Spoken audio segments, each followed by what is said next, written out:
दर दिवस सरकारला निवेदन दिलं जाणार आहे आणि दर दिवस रास्ता रोको केला जाणार आहे। मग आपले सगळे बैलगाड्या बैल आमचे शेतीचे असणारे घेऊन सुद्धा रास्ता रोको करू शकतात लोक सगळेजण। पण आपण आपल्या गावात आपण आपल्या शहरात आणि तुमच्या लक्षात येत असेल आज इथं माणसंच कमी आहेत। याचा इथून मागची गर्दी उभा राहायला जागा नव्हती। लोक पुरे मराठे कामाला लागले टोटल राज्यातले निवेदन देण्यासाठी पुढच्या रास्ता रोकोची तयारी करण्यासाठी। पेपर विद्यार्थ्याचे त्यांना पुरं सहकार्य होणार आहे आणि त्यांच्यासाठीच 10:30 ते 1 वाजेपर्यंत निवेदन रास्ता रोकोचं ठेवलेलं आहे। त्यांना अडचण येऊ नये म्हणूनच नसता हेच रास्ता रोको दिवसभर चालले असते।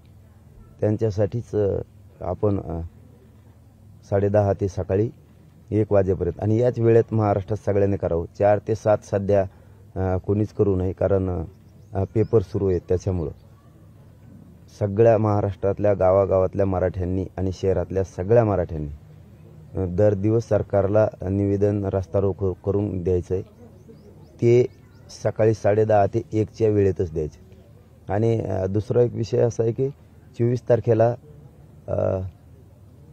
संत रविदासांची सुद्धा जयंती चर्मकार बांधवांची, त्यांनाही सगळ्यांनी सहकार्य करा, सगळे त्यामध्ये सहभागी व्हा। हाही विषय महत्त्वाचा आहे। बाकीचे 24 पासूनचे आंदोलन हे कंटिन्यू राहणार आहेत आणि 3 तारखेला म्हणजे पूर्ण राज्यभरात जिल्ह्यात जे प्रचंड मोठे शक्तिशाली रास्ता रोको शांततेत होणार आहेत ते त्यांच्या हिशोबानं ज्यांनी त्यांनी ठेवायचे। जिल्ह्याच्या हिशोबाने त्यांना कुठं कलेक्टर साहेबांच्या ऑफिससमोर योग्य वाटतंय का रस्त्यावरती योग्य वाटतंय कुठं वाटतंय त्यांच्या पद्धतीनं त्यांच्या निवेदनाप्रमाणे त्यांनी ठेवायचं कारण तिथं ते लाखात लोक जमणार आहेत। त्यामुळं आणि एक दुसरी विनंती आहे मराठा समाजासह सगळ्या धर्मियांच्या महाराष्ट्रातील बांधवांना 3 तारखेला प्रचंड लग्न आहेत। त्या दिवशी 11-12च्या दरम्यान सकाळी हे मोठमोठाले रास्ता रोको होणार आहेत।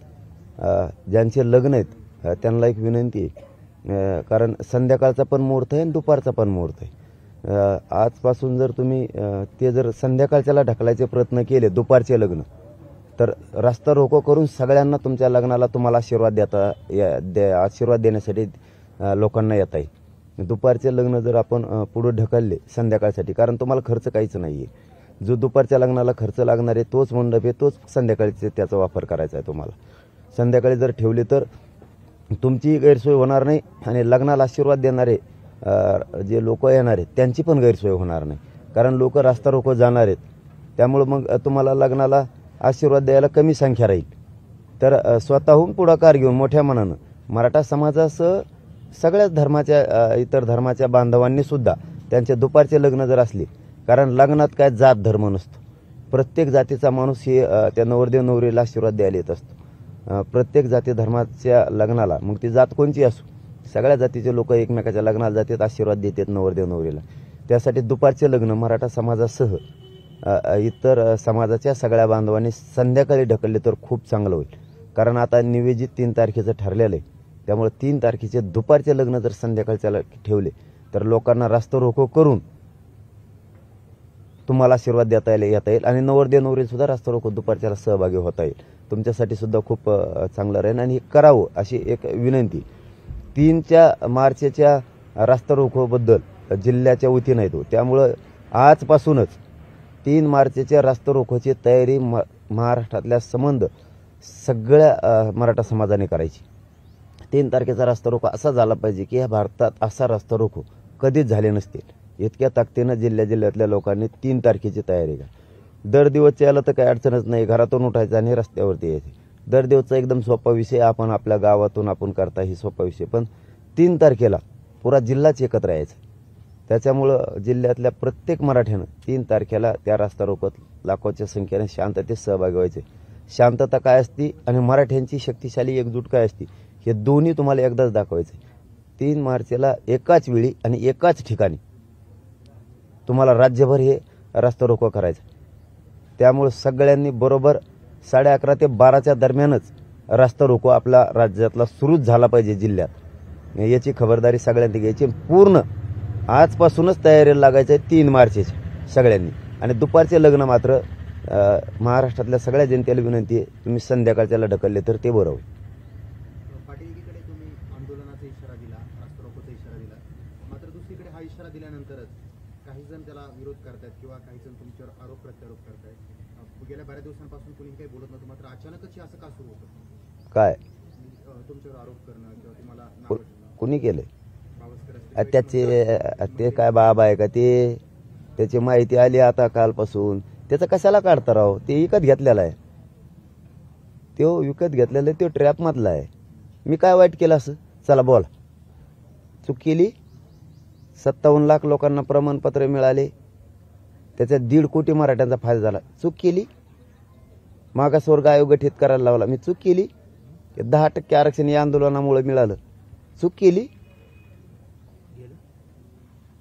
लोकांचे 33-34 तपासायला लावले, माझा मराठा समाज एक केला, चूक केली मी? मी काय केलं? मी नाव ठेवण्यासारखं केलं काय? मायबाप मानायला लागलो जनतेला. नाही म्हणायला पाहिजे की मी मायबाप नाही म्हणायला पाहिजे की यांना? आई बहीण नाही म्हणायला पाहिजे का? तुझ्या म्हणण्याप्रमाणे वागायला पाहिजे का? तू बलात्कार करतो दोन महिलांवरती, असे तुझ्या गावचे लोक सांगायला लागले. मी आई नाही म्हणायला पाहिजे का? बहीण नाही म्हणायला पाहिजे का? असं म्हणणं आहे का तो? मी काय, ही ट्रॅप आहे मुख्यमंत्र्यांच्या, प्रवक्त्याचा, आणि याच्यात एक बडा नेता आहे देवेंद्र फडणवीस साहेबाचा सुद्धा.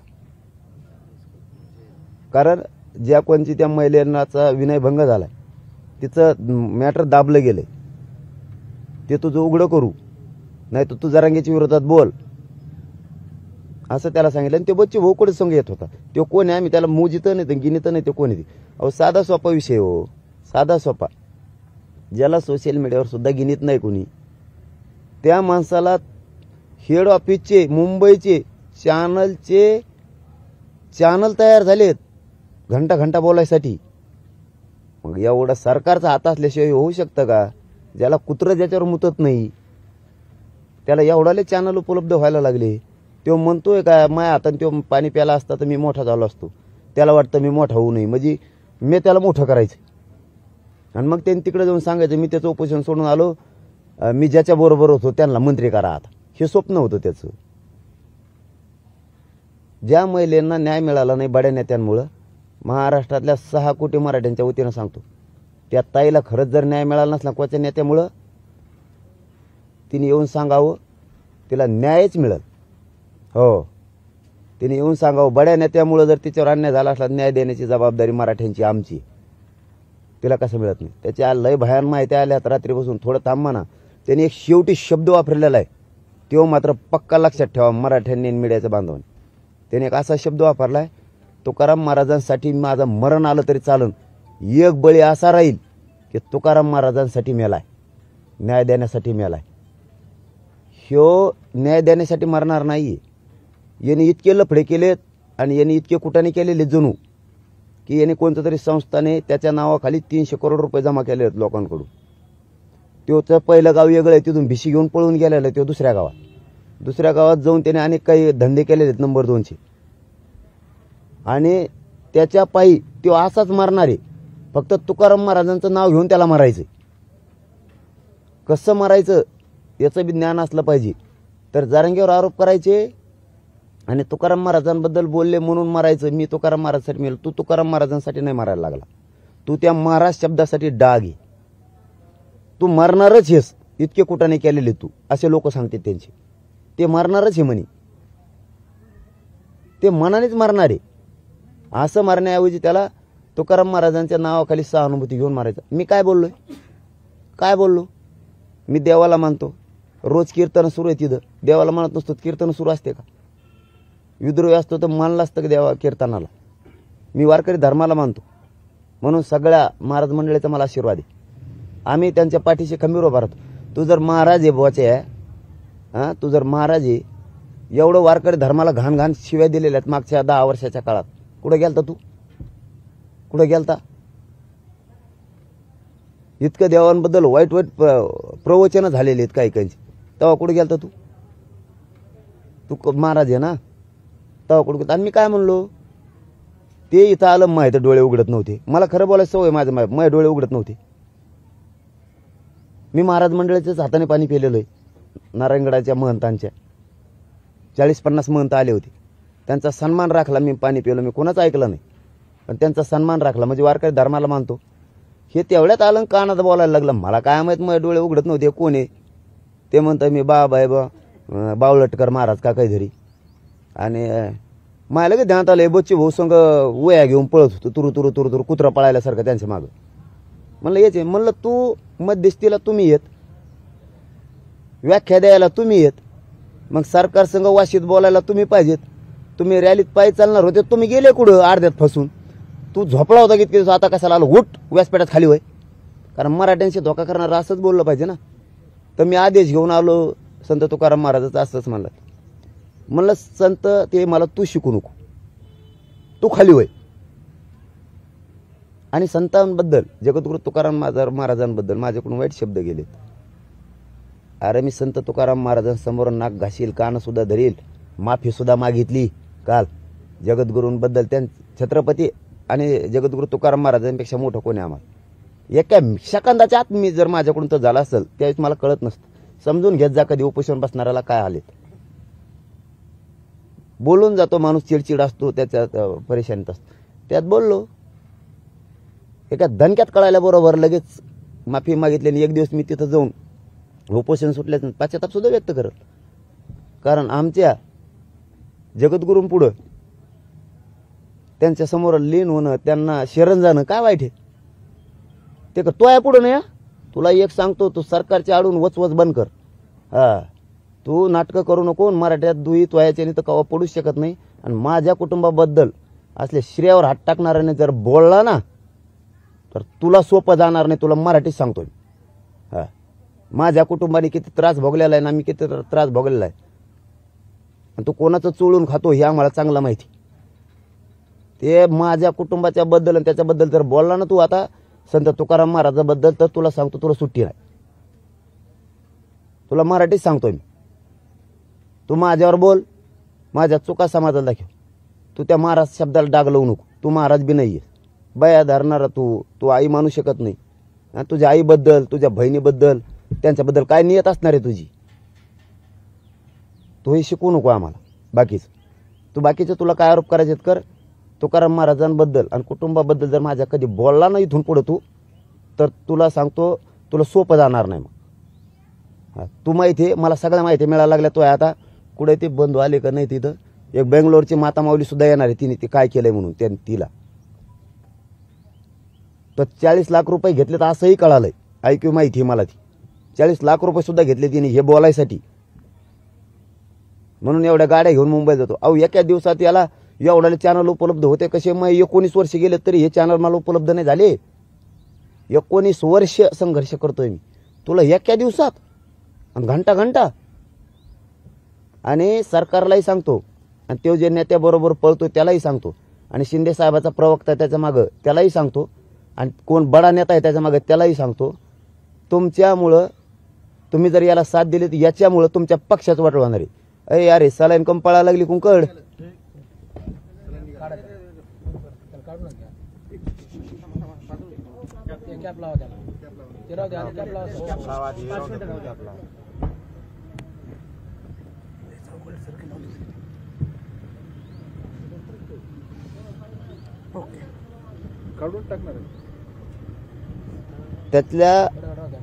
त्याला लय नियतवान माणूस लागतो, महाराज लावून घ्यायला लय नियतवान माणूस लागतो। आणि महाराजासाठी मरणं, जगद्गुरूंसाठी मरणं, छत्रपतींसाठी मरणं, इदून तिदूनची नियत चांगली लागती। तो मरण जवळ आले म्हणून त्यांचं नाव घेऊन मरणार, मग लोक तुला पूजणार असं म्हणायचं। तुला संत तुकाराम महाराजांबद्दल वाईट शब्द गेला, माणूस हे चुकीचा आहे, कुणी बोलू शकतो, आणि त्या याच्यात बोललो असेल, पण तुला महाराजांना नाही, तू ज्ञान शिकू नको मला संत महंतांचं, हे मला म्हणायचं होतं त्याला। आता तुला मरायचंच, तुकाराम महाराजांच्या बद्दल बोललो म्हणून तुला असं सांगून मरायचे, आणि तुला देव व्हायचंय। तो एका शब्दावरून कळतोय, मराठा समाजाला 3 शब्द सांगतो तेव्हा आल्यास काय म्हणतोय, त्याच्या तोंडाने म्हणला तो कालच्या प्रेसमध्ये, माझ्या हाताने पाणी प्याला असतं तर मी मोठा झालो असतो, त्याला वाटलं मी मोठा होऊ नये, मग तू मोठा व्हायसाठी झक मारायला आलता होय, जात मोठी करायला आलता का? मला जे बोलला ना, ज्याने आरक्षणाला विरोध केला त्याला जर तू एवढी झक मारली असती, तू आरक्षणाला विरोध करणारा जर इतका बोलला असता तर आरक्षण मिळालं असतं. त्यांच्या विरोधात बोल, मी मराठ्यांसाठी काम करतो, मला काय बोलतो तो बावळटकर. दुसरा शब्द आहे त्याचा संजय राऊत सारखा रोज मी बोलतोय, हाय का नाही राजकारण्याच्या. संजय राऊतचा काय संबंध आला इथं? संजय राऊत जणून 10ला बोलतो आणि मी 11ला बोलतो. मी जातीसाठी बोलतो, मी रोज घंट्याला बोलून तुला काय नीट हे बा. बरं मी रोज संजय राऊत सारखा बोलतो तर काय बोलतो? मराठ्याला न्याय आधी.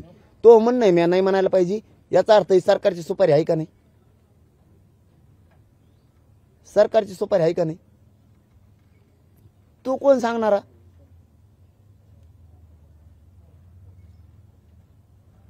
हे सगळं निवेदित आहे. एका मिनिटात त्याला लगी लाईव्ह मीडिया बी आला मुंबईचा. भाऊ इथं जिल्ह्याचा गोळा करायला ना की नऊ आलते आमचे साष्ट पिंपळगावच्या टायमाला. खरं बोलतो मी. आणि तुला मुंबईचा मीडिया एका घंट्यात. त्याची भाषा बघा.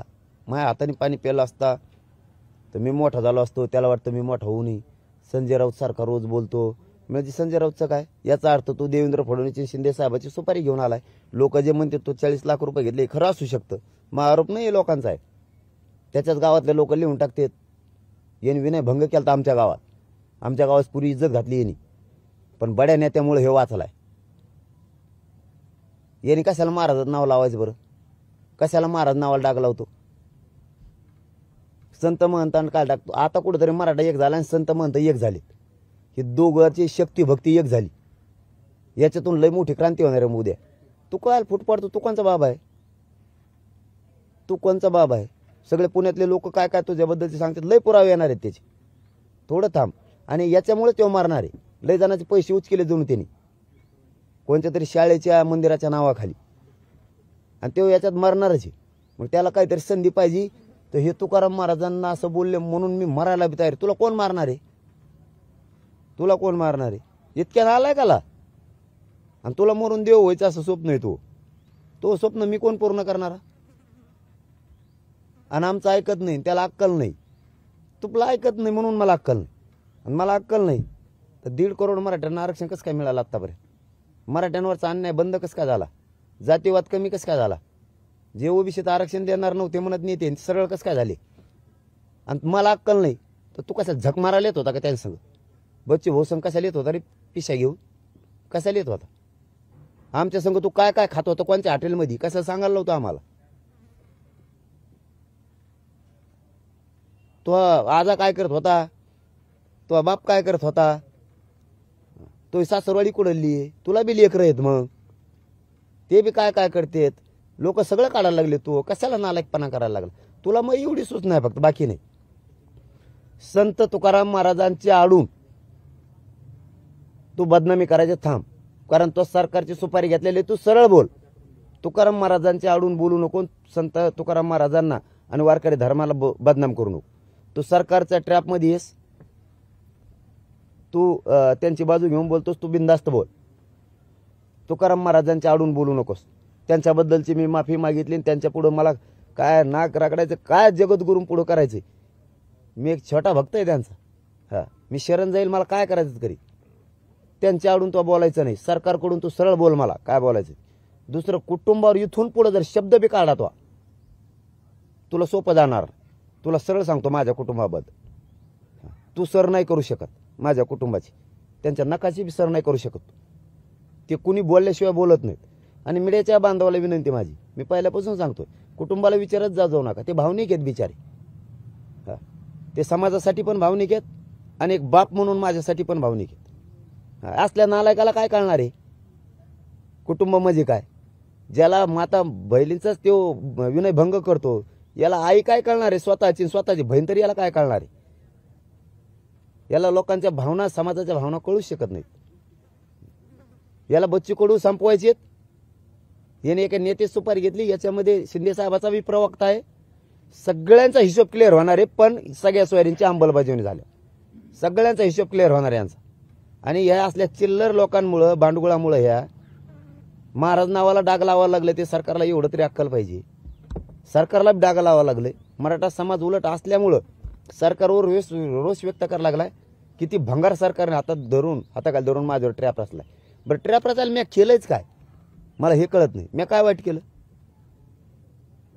काहीच नाही. त्याच्यामुळं मी तुम्हाला कालच सांगितलं होतं याच्यावर मला प्रश्न विचारू नका. इतक्या नालायक हे महाराजच नाही.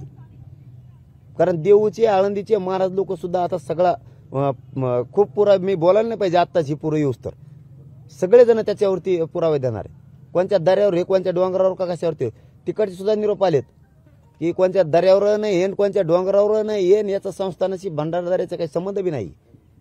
हे विनाकारण नावाखाली पैसे जमा करतो इकडं. इतकं मूर्ख आहे बच्चे भाऊने असले नालायक अवलाद जवळ धरलीच कस काय होती. याच्याबद्दल मला प्रश्नच विचारू नका. याला घेऊ सरकारचं ट्रॅप मधला आहे. सरकारने याला पुढे घातलेलं आहे. त्याच्यामुळे याला काय बोलायचं बोलू द्या. फक्त याने 2 विषयात बोलायचं नाही म्हणजे नाही. जगद्गुरूंचे आडून यांनी सरकारला मोठं करायचं आणि समाजाला बदनाम करायचा धंदा बंद करायचा आणि त्या महाराज नावाला याने डाग लावायचा नाही आणि माझ्या कुटुंबावर तर अजिबात याने बोलायचं. मला आंदोलन फिंदोलन काही कळणार नाही. मग आमच्या त्या आम्हाला माहिती आहे. तुला काय माहिती आहे? तू इकडं कुणाचं चोळून खायचं तुला बिनधास्त खायचो. आम्हाला नाही देणं घेणं त्याची. तुला माझ्यावर काय बोलायचं बोल. मी खंबीर आहे. तुला उत्तर सुद्धा देणार नाही. तो लायकी सुद्धा नाही रे मी बोलायचं तुझ्यावर. तू लायकी सुद्धा नाही. फक्त तू तुकाराम महाराज आडवे आणलेस याच्यात म्हणून. प्रश्न घेतो. प्रकाश शेंडगे असे म्हटले की जरांगे पाटील जर आंदोलनाची भाषा करत असतील कायदा हाती घेणार असतील तर आमची सरकारला विनंती आहे की त्यांच्यावर योग्य ती कारवाई केली पाहिजे. आणि दुसरं असं आहे की कायदा हाती घेणाऱ्याला सरकार जसं तसं उत्तर देईल. नेत्यांना मतदान करण्यापासून ते मागण्यापासून रोखणारे जरांगे पाटील कोण असं प्रकाश शेंडगे म्हणतो. कायदा आम्ही हातात घेतला नाही. कायदा आम्ही हातात घेणार बी नाहीत. पण मागणीपासून 1 इंच बी हटणार नाही. विखे पाटील असं म्हटले की जरांगे पाटलांनी काय करावं त्यांचा प्रश्न आहे परंतु ओबीसीतून आरक्षण देणं शक्य नाही. त्यांनी सुरू केलेल्या चळवळीला संपवण्यासाठी तेच कारणीभूत ठरतील. तुम्हीच ठरणार आहेत म्हणा. तुम्ही कोणाला पुढं घातलंय हे मला माहिती. तुमचं नाव नका घ्यायला लोक. हा ओबीसीतून आरक्षण देण्यासाठी दवाखान्यात तुम्हीच आले होते. हो या प्रमाणपत्राला बाधा नाही तुम्हीच बोलले होते. आणि विखे पाटील साहेब तुमच्याकडून अपेक्षा नाही. तुम्ही मोठे नेते. तुमच्या वडिलांचं योगदान या महाराष्ट्रासाठी सरकारला वाचवण्यासाठी काही बोलू नका. एक महाराष्ट्राचा नागरिक म्हणून सांगतो. ट्रॅपमध्ये कोणते नेते मंत्री आहेत माहिती आहे आम्हाला. चळवळ आमची संपत नाही. तुम्ही संपवण्याचा घाट घातलेला आहे. तुम्ही माणसं पेरले 16-17 जण तुमच्या उपमुख्यमंत्र्यांनी आणि त्यांनी सगळ्याला सगळं माहिती आहे. मग तुम्ही फक्त हे गोडीनं आणि व्यवस्थित आंदोलन हाताळा. नाटकं नका करू. व्यवस्थित हाताळा आणि सगळ्या सोयरीची अंमलबजावणी करा. मराठा तुम्हाला सुद्धा डोक्यावर घेऊन नाच. काड्या करू नका. तुमच्या वडिलांचं त्याचं मोठं योगदान आहे. मुद्दाम तुम्हाला आठवण करून द्यायला लागलो. मला राजकारण करायचं नाही म्हणून. तुम्ही सगळ्या सोयऱ्यांच्या बद्दल हे करा. चळवळ मोडायच्या भानगडीत पडू नका. मी मोडणार नाही. तुम्ही मोडणार आहेत चळवळ. आणि हे मराठ्यांच्या लक्षात आलेलं आहे या कालच्या प्रकरणापासून सुद्धा. हे तुमच्या जिल्ह्यातलं उभा राहिलंय बावळटकर. कोण हे भंगार बोच्याचं कुंकडून आलं. महाराज नावाला कलंक अवलादी.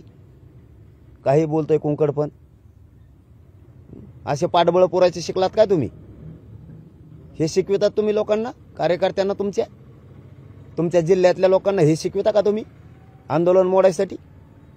तुम्ही येडे समजता का मराठ्याला? मराठे तुमच्या विरोधात जाऊ देऊ नका. पाटील साहेब सकाळपासून आम्ही तुमची तब्येत बघतोय. तुम्हाला उठता येत नाही बसता येत नाही. तुम्हाला 2 जर धरून अक्षरशः घेऊन गेलेले आहेत. अशा परिस्थितीमध्ये सरकार सकारात्मक आहे असं वाटतंय का तुम्हाला? तुमच्या तब्येतीला घेऊन बोलताना थांबले नाही. मला समाजच महत्वाचा आहे ना. तेच म्हणतो ना मी. सरकारचं म्हणणं काय आहे? येणे 10% आता स्वीकारावं. जसं आता विखे पाटील म्हणले तसं. नसता चळवळ संपविणारी मी याचा अर्थ उलटा करायचा. हे चळवळ संपविणार आहेत नाहीत हे असं करणार आहेत. यांचं म्हणणं आहे 10% घ्या. नसता आम्ही ते जिल्ह्यातलं उठिलं की ते बावळटकर तसे उठणार आहेत बोलायसाठी तुझ्या विरोधात. याचा अर्थ असा आहे म्हणजे सरकार जाणून बुजून तुमच्या उठविणार. दुर्लक्ष करते. तब्येतीचं तर देणं घेणंच नाही. मी मराठ्यांसाठी आणखी लढतो ओबीसीतून आरक्षणासाठी. पुन्हा बाजी लावली मी. मला काय हलवत येत ना, मला माहिती आहे, डॉक्टरला माहिती आहे, आणि पत्रकारिता सोडून बोलायचं ठरलं तर तुम्हाला माहिती. हे यांना सहन होत नाही. यांना वाटतं ओबीसीतून आरक्षण आता ते सगळ्या सोयीची अंमलबजावणी करायला लागणार आहे. मग याला तेच स्वीकारायला लावायचं. मग ट्रॅप रचिलाय या असल्या नालायकांच्या हाताने हे 2-4 जणांच्या, की ह्यो असंच म्हणतो, संताल तसंच म्हणतो. तुला म्हणलोय रे, संताल नाही म्हणलो. तू शिकू नको म्हणलोय. वारकरी धर्माला मानणारी अवलादी, हिंदू धर्माला पाटील साहेब, हिंदू धर्माला सुद्धा मानणारी अवलादी, हिंदू धर्माला सुद्धा मानणारी अवलादी, आणि जातीवर सुद्धा प्रेम करणारी. पण पाटील साहेब, तुमची तब्येत चांगली असली पाहिजे हे आंदोलनासाठी तेवढंच गरजेचं आहे. त्यामुळं सरकारने तुमच्या तब्येतीबद्दल म्हणजे विचारपूर्वक तब्येतीबद्दल तुमच्या काही घेतलेलं नाही आहे, लक्षात घेतलेलं नाही, किंवा तुमच्या ज्या आजची सकाळची परिस्थिती आम्ही पाहिली, तुम्हाला चालता देखील येत नव्हतं. मग सरकारने या आता तुमच्या तब्येतीकडे लक्ष दिलं गेलं पाहिजे अशी मागणी होत आहे. त्यांची तब्येतीकडे लक्ष नाहीये माझ्या. त्यांचं लक्ष हे यांनी 10% स्वीकारावं हा म्हणावं. समाजाने त्यांना पाहिजे तेवढा गुलाल उधळलेला नाही. ही सगळ्यात मोठी पोटदुखी आहे त्यांची. जेवढा आनंद व्यक्त करायला पाहिजे होता तेवढा समाजाने केलेला नाही. ह्यो जर म्हणला 10% मान्य, तर उद्या गुलालाचे ढिगलं पडतील. आणि ह्यो जर 10% ते मान्य करत नसला आणि सगळ्या सोयऱ्याचीच अंमलबजावणी करण म्हणणार असला, तर त्याच्या जवळचे जेवढे येतं, किंवा महाराष्ट्रात एक 16-17 जण तयार केले त्यांनी, हे मराठ्यांना सांगतो मी, तुम्ही याच्या विरोधात बोला, याला बदनाम करायला सुरुवात करा. आणि मग ही कालची सुरुवात आहे. तुला काय पाहिजे? मीडिया पाहिजे का? चल निघ मुंबईला, 1 मिनिटात तयारी. 1 मिनिटात तयारी. कालचं मराठ्यांसाठी उदाहरण.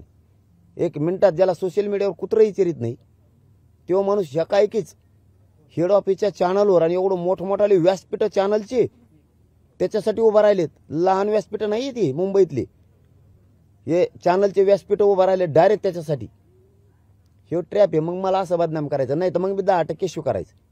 आणि मी 10% स्वीकारत नाही. समाजाला ओबीसीतून आरक्षण पाहिजे सगळ्या सोयऱ्यांचं. ही चूक आहे का माही? मग तू हेच मराठ्याकडून बोल ना, त्यांच्याकडून बोलूस तर किती दिवस पैसे पुरते तुला ते?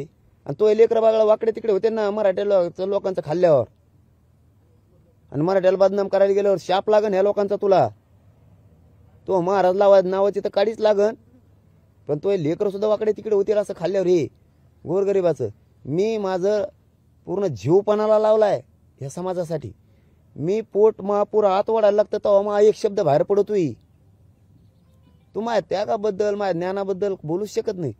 परत शेवटी काय म्हणताय ते, त्याला म्हणता अक्कलच नाही. आणि परत शेवटी काय म्हणतो, तेवढं शातीर आहे. अरे तू कोणचं तरी एक बोल, म्हणजे एक हुशार आहे म्हणतो. किती नालायक आहे तू. कोणची पायदाशी यार तू ही, कोणची पायदाशी यार तू ही.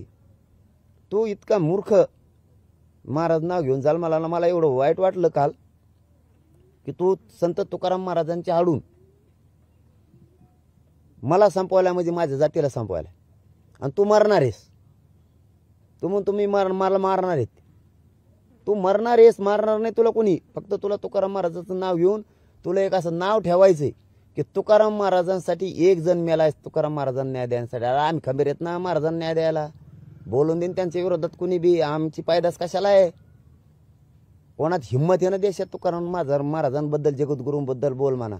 आम्ही छातीचा कोट करतो ना. तू कोणचा बोच्याचा महाराज आहे रे? दर्पण जाऊन बायांचा आई बहिणीची छेड काढतो तू. तुझ्या बहिणीबद्दल, आईबद्दल तर तुझी काय भावना असणार आहे? कशाला जन्मालाच त्यांच्या पोटी असले अवलाद जन्मू नये. त्या आईबापांनी याला शिकवा. त्याच्या आईबापाने त्याला कशाला जन्माला आमच्या पोटी म्हणून तू असली अवलाद. मराठी एक झालेला बोलतो तू. ज्याने मराठी एक केले, ज्याने मराठ्यांना न्याय दिला, ज्याने रात्रंदिवस खस्ता खाल्ल्या, 24 घंटे घराच्या बाहेर आहे साहेब मी. तू एक दिवस घराच्या बाहेर नसतील. गोवाधडी सोडून आला अशी गोवाधडीत मुतो तूच घरात. मी 24 घंटे 6 महिने झाले या मराठीच्या लेकरा मोठे व्हा म्हणून घराच्या बाहेर. आणि तू माझ्या लेकरांबद्दल बोलाव, माझ्या मराठा समाजाबद्दल, माझ्या कुटुंबाबद्दल, आणि तो बोलाव. तुला 2 गोष्टी सोड नाही भाऊ. जगद्गुरू तुकाराम महाराजांच्या आडून सरकारने तुला सांगितलं याची बदनामी कर, याला 10% स्वीकारायला लाव. फक्त संत तुकाराम महाराजांच्या आडून बोलू नकोस. आणि माझ्या कुटुंबावर तो बोलायचा नाही. मग तू किती रोज पैसे घे आणि रोज ज्या धाब्यावर जाऊन ज्या मोठ्या हॉटेलवर जाऊन प्यायची तुला भारी ती तुला कोणची लागत ती 25 का 35 हजाराची ती पी, नाही तर हातभट्टी पी तांब्या भरून. एका तांब्यात माणूस नीट होतो असं लोक म्हणतात. तू ते नीट होय, मला देणं घेणं नाही. आज याच्यानंतर मला खरं सांगतो तुम्हाला, आजच्या नंतर त्याच्यावर प्रश्न विचारू नका ह्या नालायकावर असले. फक्त त्याने सरकारची जी सुपारी घेतली आता त्याला प्रामाणिकपणे ते काम करणं आहे. बदनाम करायचं, मराठा ठरविल तू काय बोलतोय ती चुकीचं जर मी वाटलं तर मराठा समाज मला बाजू सरकीन एका सेकंदात मी बाजू सरकवतो. तू जर मराठ्यांसाठी काम केलंय तर इतक्या वर्षे तू मराठ्यांच्या विरोधात बोलणाराच विषय का बोलला नाही? तू एवढी आगपाखड मीडियावर मराठा आरक्षणाला विरोध करणारा विषय बोलला असता तर मराठ्याने तुला डोक्यावर घेतला असता. ह्याच मराठ्याने तुला डोक्यावर घेतला असता. उलट आता तुला पायाखाली कुचायला लागलेत. कमेंट वाचितो तू खाली काय आहे ती खाली वाच ना. आणि तो लय पुरावे येणार आहे जणून माझ्याकडे असं मला रात्री सांगितलं बऱ्याच जणांनी. तो इतके पुरावे येणार आहेत माझ्याकडे की लई. तुझ्या 4 पोरांचा उल्लेख केलाय ना की ते मी कोणाचं वाटोळ केलं ते सुद्धा रात्री ईद आलती. तो हिशोब चुकता करायला. पण मी म्हणलं सोडून द्या रे असल्याला नका घेऊन येऊ सरकारचे पैसे घेऊन बोलणारच. तो बिनधास्त बोल कवर बोल. फक्त हे तुकाराम महाराजांच्या आडून बोलू नको कारण महाराज शब्दाला डाग लागल. जेवढी महाराज मंडळी तू यामुळे बदनाम होईल. त्यामुळे तू ते विषय सोड महाराजांचा. कारण त्याबद्दल मी महाराजांसमोर झुकलेलो आहे पूर्ण जगद्गुरूंपुरं पुढं. त्यामुळे तू महाराज नाव मधलं काढून टाकतो पहिलं. कारण तू बलात्कार करणार आहेस त्याला महाराज नाव शोभत नाही. तसं तुम्ही सगळ्या सोयऱ्याचा मुद्दा घेऊन लढाई लढताय, परंतु शंभूराज देसाई असं म्हटले की सगळे सोयरे याबाबत 6 लाख हरकती आल्या आहेत आणि त्यावर कोर्टात हरकत घेतली ते रद्द होऊ शकतं. त्यामुळे सरकारचे त्याच्यावर अभ्यास चालू आहे. नाही हरकत नाही ना, त्यांनी अभ्यास करावा. राजेसाहेबांना बी याबद्दल माहिती आहे सगळं. शंभूराजे साहेबांना सुद्धा माहिती आहे याबद्दल. सगळा सोयरा किती ताकदीनं घेतलेला आहे त्याच्यावरती 15 दिवस सरकारच्या लोकांनी अभ्यास केलेला आहे. आता अभ्यास करायची गरज नाही. सरकारच्या लोकांना अभ्यास केलेला आहे तेव्हाच तो शब्द त्यांनी बाहेर काढलेला आहे. हे राजेसाहेबांना मी आठवण करून देतो. त्याच्या अगोदर जेजेसनं याच्यावरती अभ्यास केलेला आहे. हरकती येत असते आता हरकतीचं काही विषय नाही. मोठ्या मनानं फक्त मराठ्यांना देऊन टाका, मराठे तुम्हाला डोक्यावर घेऊन नसतील. हरकती बऱ्याच प्रकरणात आलेल्या आहेत. मग बऱ्याचशा छत्रपती संभाजीराजे नावांबद्दल असेल, अहिल्यादेवी होळकर नावांबद्दल असेल, अहमदनगरच्या धाराशिवबद्दल असेल, डॉक्टर बाबासाहेब आंबेडकर विद्यापीठांना नाव द्यायचं त्यावेळेस असेल, असे तुम्हाला हजारो सांगा मी. AR अंतुले साहेबांनी त्यावेळेस एक निर्णय घेतला होता त्याच्याबद्दल असेल. जे निर्णय बदलायलेत आत्तापर्यंत आणखीन त्याला जोडा आता तुम्ही. त्या सगळ्यांबद्दल हरकती आलेल्या. द्यायचं का नाही हो अधिकार सरकारचा असतो. बरं पाटील, दीपक केसरकर म्हणतात की जरांगे पाटलांनी कायदेशीर प्रक्रिया समजून घ्यावी. म्हणजे ज्या प्रकारे तुम्ही आंदोलनाचा इशारा दिला आहे, मोठा इशारा दिला, त्यांना असं वाटतं की तुम्ही जे इशारे म्हणजे देत आहे त्याचा परिणाम कुठेतरी समाजावर होईल. मात्र तुम्ही काही प्रक्रिया समजून न घेता तातडीनं मागताय असताना म्हणायचं. केसरकर सरांनी समजून सांगावी प्रक्रिया. काय त्यांचे मंत्री तिकडूनच राहणं आणतात. मराठ्याला काय माहित काय प्रक्रिया, येऊन सांगा इथं. काय चुकीचं आहे आता? येऊन सांगा समाजाला काय प्रक्रिया आहे. आम्ही तुम्हाला आमची प्रक्रिया सांगतो. पटलं तर हो म्हणा. आणि विशेष करून हे मात्र जाऊ द्या, मी सांगतो हे विषय सांगायचा राहिला. त्या दिवशी आमदार मंत्री येणार आहेत 1 तारखेला मार्चला. त्या दिवशी मंत्री महोदयांनी सुद्धा सगळ्यांनी यावं. मुख्यमंत्री पण आता ते आता आमदारात मोडते ते आमदार मंत्र्यात आता यावं त्यांनी सगळ्यांनी, दोन्ही उपमुख्यमंत्र्यांनी पण. आता सगळ्यांनाच आवाहन केलंय ना आम्ही, कारण आम्हाला बोलायचंय त्यांच्याशी. काहीही म्हणलं जाणार नाही त्यांना, काहीही समाजाकडून. ही पूर्ण खात्री आहे मुंबईपासून आंतरवालीपर्यंतची आपली. कोणीही फक्त ते सगळे आल्यामुळं मेसेज चांगला जाईल की 1 तारखेची जी राजकीय पक्षांची बैठक आहे आंतरवाली, मोठ्या मनानं सगळे मंत्री मुख्यमंत्र्यांपासून आमदारांपर्यंत माझे आमदारांपासून सगळे आले. खूप चांगला मेसेज जाईल. आम्ही तुमच्या नावानं खुर्च्या लावून ठेवणार आहे तिथं. 288 विधान परिषदेची जी असतील ती आणि खासदार सगळ्यांच्या नावं टाकून इथं खुर्च्या लावून ठेवलेल्या असणार आहेत. तुम्ही मुख्यमंत्र्यांचे प्रवक्ते म्हणतात ते कोण आहे? नाही ते बघूयात ना. ह्यो जर गप नाही बसला मग कसं असतं, मग धोरण वेगळे. याच्यासारखं नाही माझं. सरकारने बोलायचं सांगितलं, सुपारी दिली म्हणून भाडा बोलायचं. आणि जरांगे बदनाम करायचा. मग तसं नसतं. ती कोण प्रवक्ता आहे तुम्ही मला विचारताय ना, त्या प्रवक्त्याने त्याला गप करणे, ते गप नाही केला तर याला शिंदे साहेब संपवायचेत असा अर्थ काढून मी त्याचं नाव बाहेर काढणार. मग इथून मागं मी तहच केले. मागं सुद्धा ट्रॅप होता, ह्यो पायी चालत होतो आपण, त्याच्या आधीचा ट्रॅप ह्यो 20-25 जणांना दिलेला ट्रॅप होता. वेगळ्या वेगळ्या पद्धतीनं तुम्ही करायचं. पण त्यावेळेस सांगितलं मला माहीत झालं नेमकं याच्या मागे कोण मंत्री आहेत. मी सांगितलं तुमच्या मागले माहीत झालेत, हे बंद करा मराठ्यांना बदनाम करायचं. त्यांनी ओळखीला आपलं नाव येऊ शकतं, याला माहीत होऊ शकतं. कारण कशामुळे माहीत होतं हे बी सांगतो मी तुम्हाला. त्या मंत्र्यांजवळ हिंडणारे सगळे त्यांचेच नाहीत. ते काही समाजावर प्रेम करणार आहेत, काही मायावर प्रेम करणार. ते हळू सांगतात असं ठरलंय हो. म्हणून मंत्र्यांनाही माहिती की आपलं झकमारा कोणीतरी सांगतंय त्याला. तसं तो प्रवक्ता कोणी शिंदे साहेबाचा हे बी माहीत झालाय. बडा नेता ह्या बावळटकरच्या मागं कोणी हे माहीत झालाय. याच्यात कोणाकोणाचा रोल आहे, तो कोणाबरोबर येत होता, त्यांचा काय रोल हे माहीत झालंय. तो गप बसला तर नाही त्याचं नाव, कारण ह्यो तरी त्यालाच उचकितोयच म्हणून त्याचं नाव समाजापुढे त्या प्रवक्त्याचं आणण्याची. कारण त्या प्रवक्त्यामुळे मुख्यमंत्री बदनाम होणार आहेत. मुख्यमंत्री समाजातून उठणार आहेत, उपमुख्यमंत्री सुद्धा समाजातून उठणार आहेत. कारण हे त्यांनी रचले. मोठा हात असल्याशिवाय चॅनलचे एवढे व्यासपीठ उपलब्ध होऊ शकत नाहीत. तुम्ही पाहता विरोध वाढत चाललाय. संगीता वानखेडे नावाची एक स्त्री आहे, ती सुद्धा विरोध करते की पाटलांनी मला कधी विचारलं नाही, मला बरोबर शिव्या देण्यात आल्या होत्या, समाज त्रास देत होता, इतर समाज त्रास द्यायचे. नाही ते मला माहित नाही. त्यांना त्रास झाला असेल तर त्यांना त्रास देणारा हिशोब होईल ना. असं कसं? त्यांनाच नाही, मी मागच सांगितलेलं आहे. महाराज लोकांना सुद्धा त्रास दिलेला आहे मधल्या काळात. त्यांनी पाठबळ दिलं म्हणून. आता आम्ही आंदोलनात गुंतलेलो आहे सध्या, हे समजून घ्यायचं. महाराज मंडळीने घेतलं तसं मराठा समाजाने समजून घ्यायचं. तोवर त्रास सहन करायचा. मी करतोय. मला सुद्धा शिव्या दिल्या, तुम्हालाच नाही. तुम्ही काय नवसाचे नाहीत एकटी, मला सुद्धा दिल्या घाण घाण. काल बी दिल्यात. मग का डोळे गेले का तुमचे? काल बी दिल्यात. मग सहन करायचं, अंमलबजावणी नुसतं. महाराज मंडळीला ज्यांनी त्रास दिला त्यांचा हिशोब क्लिअर होणार आहे 100%. महाराजांना सुद्धा उघड पडू द्यायला जाणार नाही. आणि ज्या ज्या कार्यकर्त्याला त्रास झालाय, तुम्ही आता नाव घेतलं त्यांच्याच, त्यांना त्रास दिला त्यांचा हिशोब आणा. आपण आज ती वेळ नाही. आज समाजाचं आंदोलन उचलून धरण्याचे, त्याच्यात वेळ घातला तर आंदोलनाची दिशा बदलन. एवढं तरी डोकं मराठ्यांच्या सगळ्या कार्यकर्त्याला नाव ठेवणाऱ्याला असलं पाहिजे. दिशा बदलन आणि वेगळं वळण लागल. एकदा हे सगळ्या सोयऱ्यांचं होऊ द्या.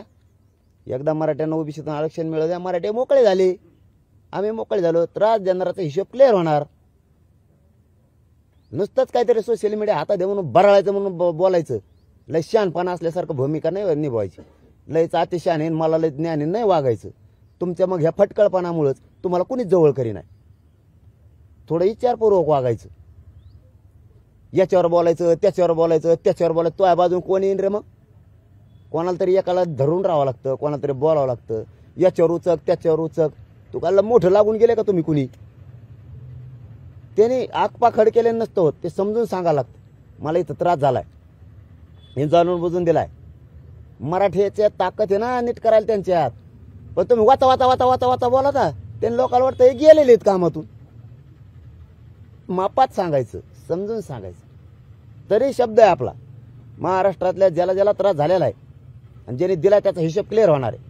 पण ती आज वेळ नाही. आजचं आंदोलन हे समाजाच्या हितासाठीच चालावं. समाजाच्या हितासाठीच चालावं. आपल्या हितासाठी चाललं तर त्या आंदोलनाची दिशा बदलत असते. मला शा दिल्या तर मी जर मराठ्याला म्हणलो मग त्याच्याकडे बघा रे, बदलली दिशा.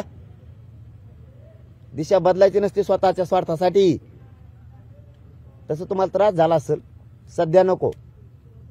सध्या आरक्षण मिळू द्या. एकदा हिशोब होणार क्लिअर.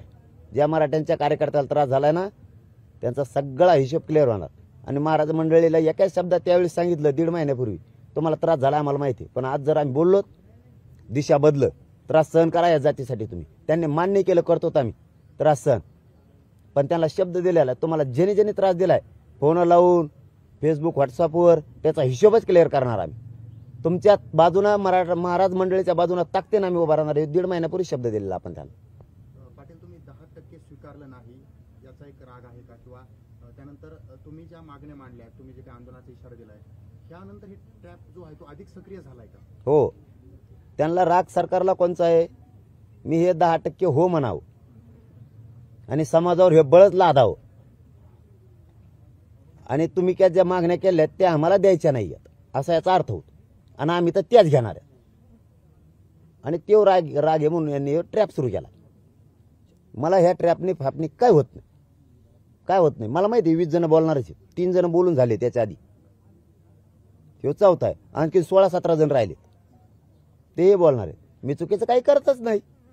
माझ्या समाजासाठी ओबीसीतून आणि सगळ्या स्वराचं आरक्षण मागतोय, काय चुकीचं बोलतो? याचा त्रास व्हायला लागलाय. हजारो पोरावर केसेस झाल्या, त्यांचं काहीच रडणं नाहीये.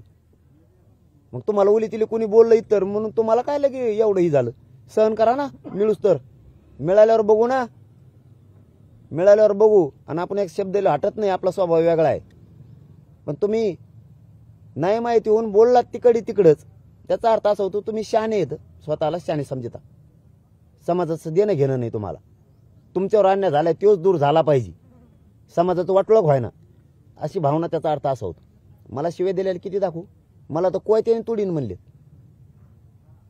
जाहीर सभेतून. हे यावलेच ते गप्प बसलो का नाही? माझ्या तर कुटुंबापर्यंत गेले हे यावलेच, गेलाय का नाही सगळ्या महाराष्ट्राला माहिती.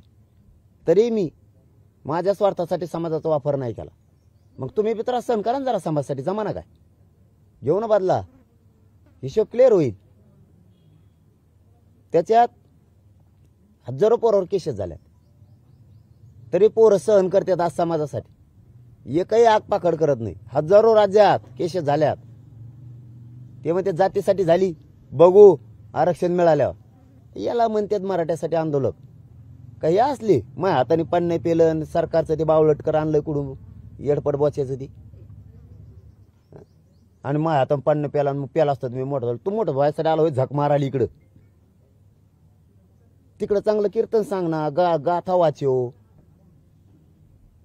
मोठा महाराज होय, चांगलं काम कर जातीसाठी. हा, आई बहिणीला छेडितो, तू मोठा होतो का? आणि ते आई बहिणीला छेडलेलं पाप धुवून जायसाठी महाराज लावलो तो मधी, तो ह्या नावाच्या मध्ये. आई बापाने याला घरात बाहेर काढा पाहिजे, असली पायदाच घरात बाहेर हाकलून द्यायला. हे मारणारच येईन, लई उच केले जणून लोकांचे. फक्त ह्या नावाखाली मारायचं याला. आम्ही नाही मारित त्याला, तेच मारणार आहे. ते महाराजांनी असा देखील आरोप केला, तुम्हाला एक फोन आला आणि तुम्ही आंदोलन सुरू केलं, सरकारला बदनाम करण्यासाठी हे सर्व सुरू आहे असं. त्याला काय अक्कल आहे का?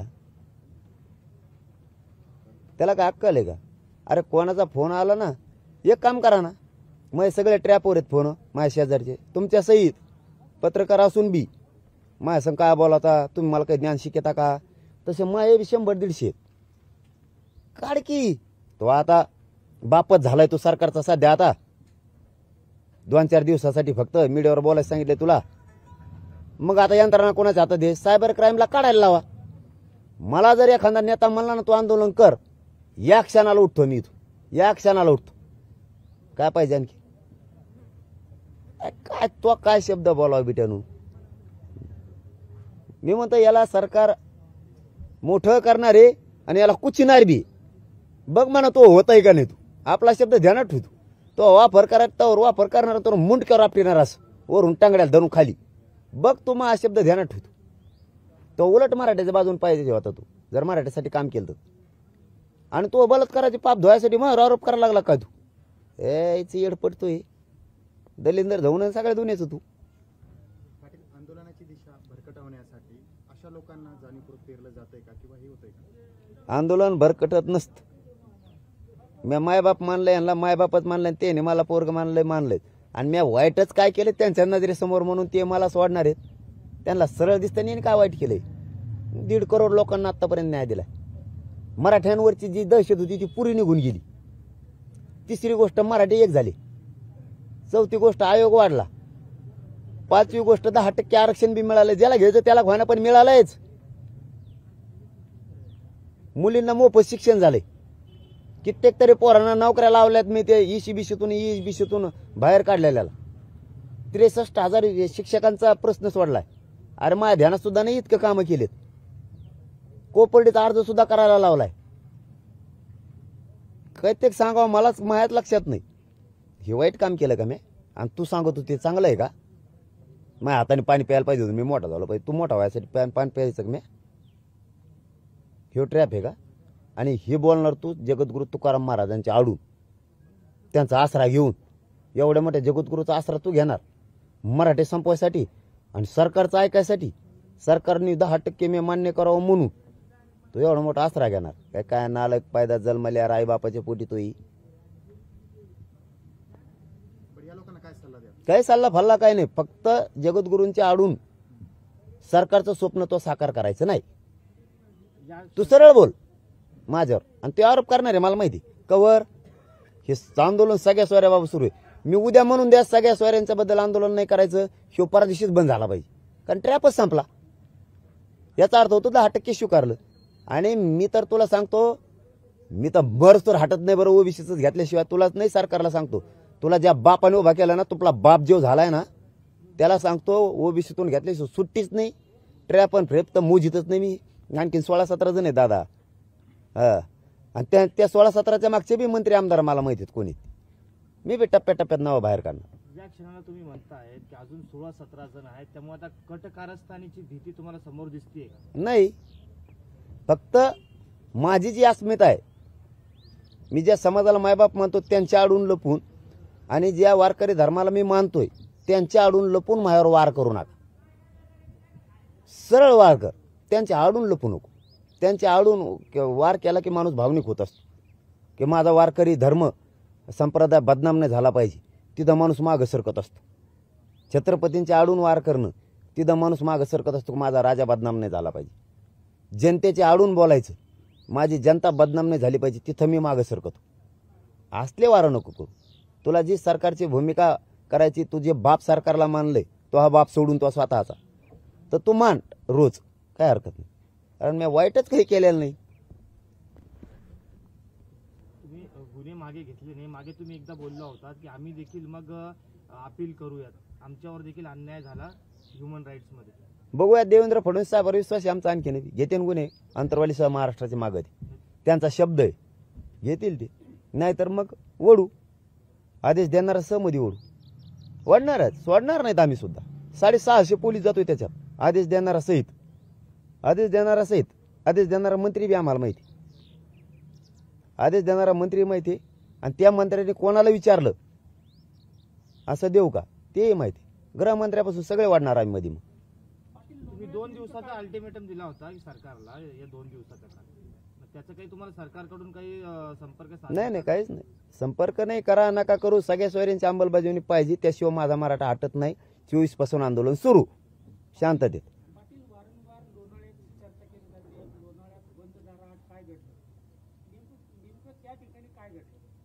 काय घडलं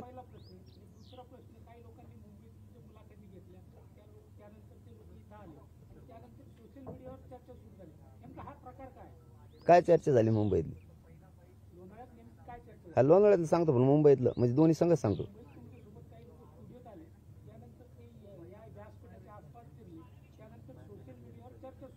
स्टुडिओत मुंबईत गेलोच नाही मी. मुंबई स्टुडिओत गेलोच नाही.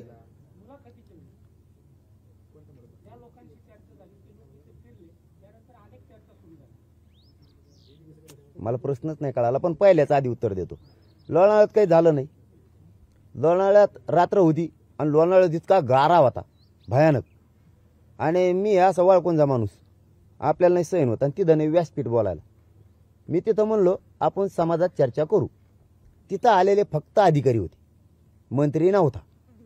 ते म्हणले सरकारनं पाठवलंय असा असा ड्राफ्ट आहे सगळ्या सोयऱ्यांच्या बद्दल याची अंमलबजावणी करतो. तुम्ही इथून पुढं सरकारची गरज पडणार नाही तुम्हाला इथंच गुलाल उधळण असं दीपक केसरकर सुद्धा म्हणले होते. तुम्हाला आठवण करून देतो मीडियातच बातम्या आल्या.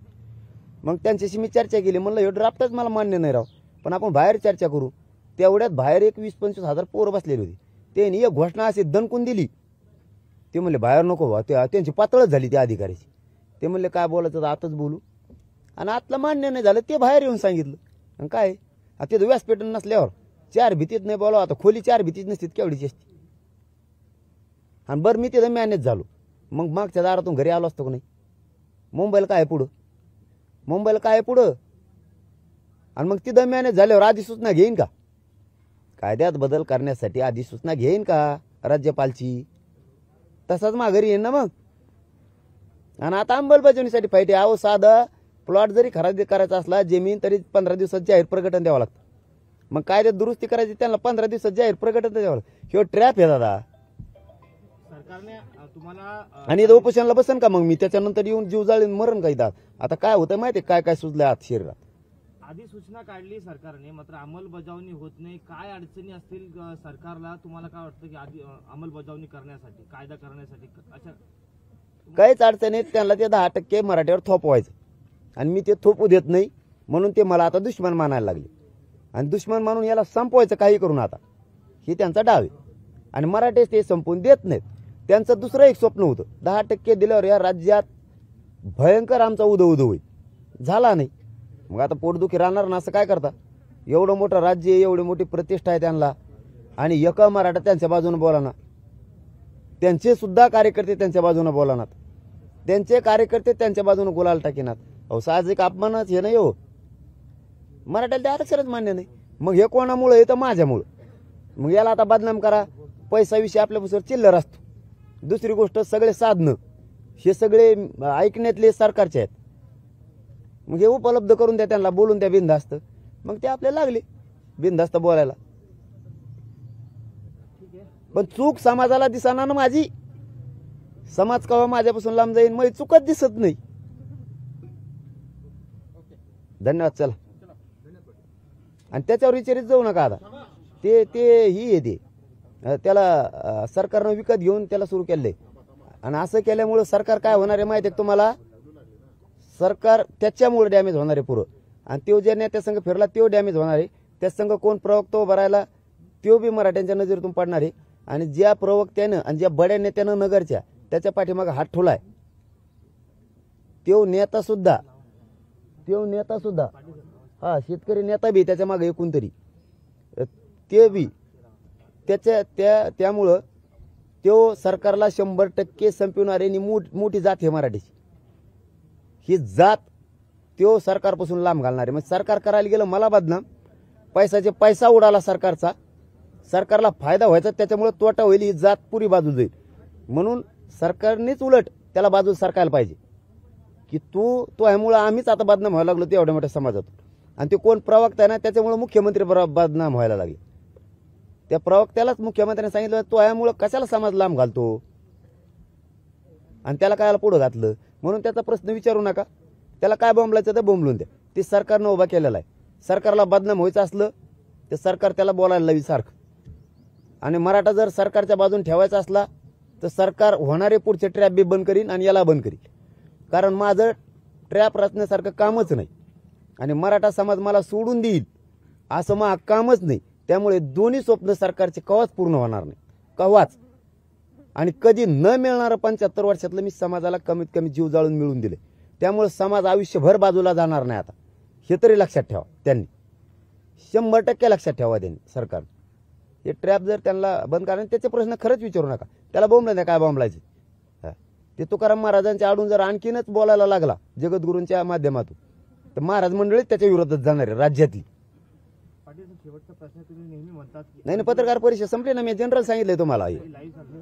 हे बी लाईव्ह आहे का. असू द्या काय चुकीचं बोलतच नाही मी. कारण मुख्यमंत्र्यांनी मग हे बी ऐकलं असलं तर उपमुख्यमंत्र्याचा बी त्याच्यात एक माणूस आहे आणि मुख्यमंत्र्यांचा सुद्धा माणूस आहे.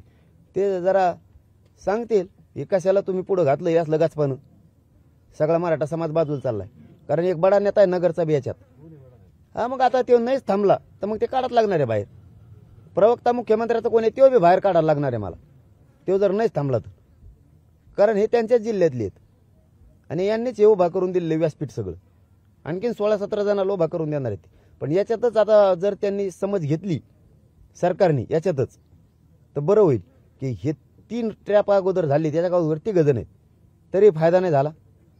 आपण याच्यासाठी ट्रॅप रचला होता. हे आता या बुंगाऱ्याच्या माध्यमातून हे बावळटकराच्या माध्यमातून रचला होता आपण ट्रॅप की 10% याने स्वीकारावं आणि हो बदनाम झाल्यावर स्वीकारी. तर मी त्या 10% स्वीकारत नाही. याच्यातून शहाणपण घ्यावं त्यांनी तरी हटत नाही सगळ्या सोयऱ्यांची. त्याबद्दल गोडी गुलाबीनी सगळ्या सोयऱ्यांच्या बद्दलच काय चर्चा करता येईल आणि मार्ग काढता येईल सरकारनं करावं. हे नाटकं बंद करून टाकावं. यांनी काय होणार नाही. कारण मराठा समाजाच्या नजरेत माझी चूक नाही. मीडियाच्या माध्यमातून किती चूक दाखवलं तरी माझा मराठा समाज ते मान्य करत नाही, मी बी नाही, कारण मी चुकलेलोच नाही. त्यामुळं मराठा समाजाला खूप मिळालेलं आहे. मराठा समाज माझा मायबाप माझ्यापासून लांब जात नाही. सरकारने ते प्रयत्न करून सरकारनेच उलट संपू नये आणि मराठा समाज त्यांच्यापासून लांब जाईन असं वागू नये. मुख्यमंत्र्यानं आणि फडणवीस साहेबांनी सुद्धा वागूच नाही. त्यांनी सरळ सरळ असं वागावं, सरळ सरळ, की या गोडी गुलाबीने आपल्याला याच्यात कसा सगळ्या सोयऱ्यात मार्ग काढता येईल, म्हणजे मराठा समाज आपल्यापासून बाजू जाणार. असलं पेरून मराठा समाज मला कव्हा लांब करायचं बरं? असले हे बाबा पुढं घालून, हे का बाबा आहे का बलात्कार करतोय हो? त्याच्या गावातले लोक सांगत आहेत आणि याने महाराज नाव लावलंय. महाराजाला कलंक आहे ना त्या नावाला. असले सरकारनं पुढं घालून मराठा समाज जास्त रोष व्हायला लागलाय. म्हणून असले बाबा, त्यांना वाटलं असेल बाबा घातल्यामुळं तरी सहानुभूती तयार होऊन पटल. ह्यो बाबाच नाही हो, हे छेडछाडी, बलात्कार, कुटाने, भानगडी करून, जागा हडप करून, कुटाने करून सुपारी घेऊन आलेला आहे. ओरिजिनल बाबा कसा असतो त्याच्या तोंडात असले शब्दच नाहीत ओरिजिनल बाबाचे. एक ओरिजिनल बाबा आहे का? म्हणून मुख्यमंत्र्यांनी, देवेंद्र फडणवीस साहेबांनी असले ट्रॅप रचायचे बंद करून मराठा समाजाला जवळ करावं. शब्द कळालेत ना? मुख्यमंत्र्यांनी आणि देवेंद्र फडणवीस साहेबांनी मराठा समाज जवळ करावं. सगळ्या सोयऱ्यांचं अंमलबजावणीसाठी गोडी गुलाबीने कसा तोडगा काढता येईल. तुमचं कसलं षडयंत्र, केंद्रव्यापी सुद्धा षडयंत्र माझ्या विरोधात सक्सेस होऊ शकत नाही. कारण समाजाला मी 75 वर्षात काहीतरी देऊ शकलोय. त्यांचं लेकरू म्हणून समाजाचं मायबाप शब्द वापरला समाजाला, तर त्या मायबापाला काहीतरी देऊ शकलं. हे पोरग खानदानी ठरलंय त्यांचं, हे म्हणून मराठा समाजाचं मायबाप म्हणून ठरलंय. काहीतरी त्यांना दिलंय. गावाची गावं कुणबीत निघाले, काहीतरी देऊ शकलोय आणि 10% बी देऊ शकलोय. आणि आता सगळ्या सोयऱ्यांचे देणार आहे. आणि मराठा समाज तुमचं खरं धरीन होय असल्या खोटारड्या सरकारचं आणि खोटा नकली बाबाचं, या बलात्कारी बाबाचं. पाटील साहेब, 2-4 महिला येणार आहेत माझ्याकडे. पाटील साहेब, तुम्ही नेहमी म्हणतात की आंदोलकांनी सकारात्मक असलं पाहिजे, पण गेल्या 13 दिवसामध्ये जर आपण पाहिलं तर सरकारकडून कुणीही तुम्हाला भेटायला आले नाही मंत्री म्हणून. तुम्ही एक आंदोलक म्हणून पुन्हा एकदा सरकारला या ठिकाणी चर्चेसाठी बोलवाल का? बैठक घेतली म्हणजे आता त्यांना सन्मानच दिलाय ना मराठा समाजानं 1 मार्चला. त्यांनी सगळ्यांनी. त्याच्यापूर्वी आले तर आम्ही कुठे या, चर्चा कुठं बंद ये, पण आंदोलन बंद नाही. चर्चेला या, आंदोलन बंद नाही. आंदोलन बंद होऊ शकत नाही. मराठ्याला ओबीसीतून आरक्षण मिळाल्याशिवाय सगळ्या सोयऱ्यांची अंमलबजावणी झाली नाही. चर्चेला या. तुम्ही यापूर्वी 2 उपोषणं केली, पण दोन्ही उपोषणामध्ये पाहायला मिळालं की मंत्री वारंवार यायचे, चर्चा करायचे, परत जायचे, परत यायचे. मात्र आता काय येत नाहीत मीच सांगतो. काय तुमचा प्रश्न आहे तोच. काय येत नाहीत? 10% दिलंय, त्याला वाटतं यांनी इश्यू करावं. मी माझ्या मराठ्यांचं वाटोळं नाही करू शकत माझ्यासाठी आणि तुमच्या सरकारसाठी. माझा स्वार्थ जागा झाला, मग मी 10% मान्य करणं आणि सरकारला वाचवणं. म्हणजे मग जात मारतो आणि तुम्हाला वाचितो. वा, सरकार वाचायला ठेका घेतला काय? मी आहेत ना तुम्ही ट्रॅप रचिलेले, हे वाचिते ना तुम्हाला. मी नाही वाचू शकत. मी ओबीसीतून सगळ्या सोयरीची अंमलबजावणी घेणार. हो, तुम्हाला जे प्रयोग करायचे ते करा. मी आठवत नाही. 24 पासून मराठ्यांनी ताकदीनं कामाला लागा. 10:30 ते 1च वेळेत आंदोलन करायचं पुऱ्या गावानी, गावागावात 2 घंटे तेवढे बिनधास्त सगळ्यांनी आंदोलन करायचं. जाणर ढोर सगळं घेऊन यायचं, हागून द्यायचं तिकडे डांबेवर जाणर आणि लगेच सोडायचा रस्ता. एकच टाइम करा. आणि 3 मार्चचं आंदोलन जगात झालं नसं असं करायचं. शांततेत. हे कसे सगळ्या सोयरीचं अंमलबजावणी करीत नाही मी बघतो. काळजी करू नका तुम्ही. चलो, धन्यवाद.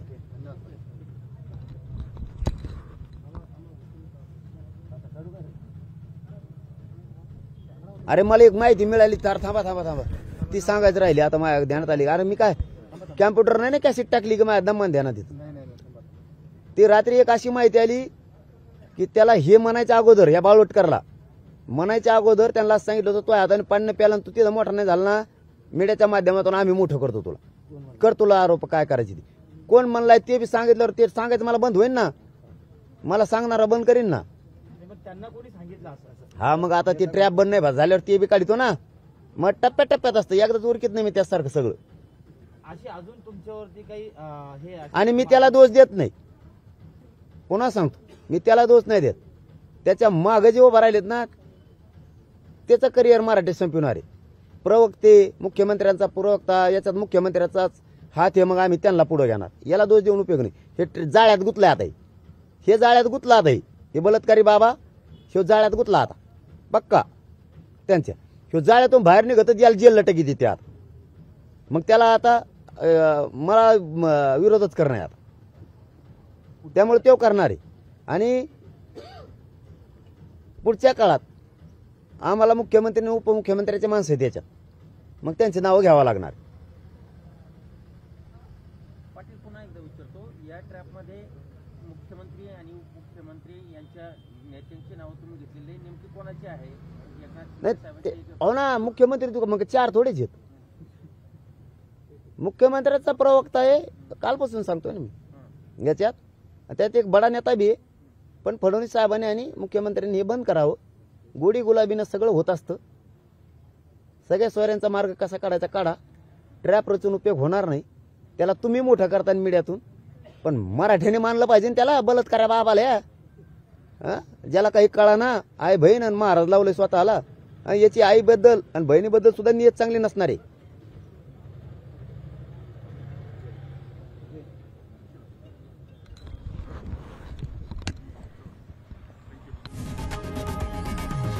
लोकशाही मराठी ऐका, पहा, जागरूक रहा.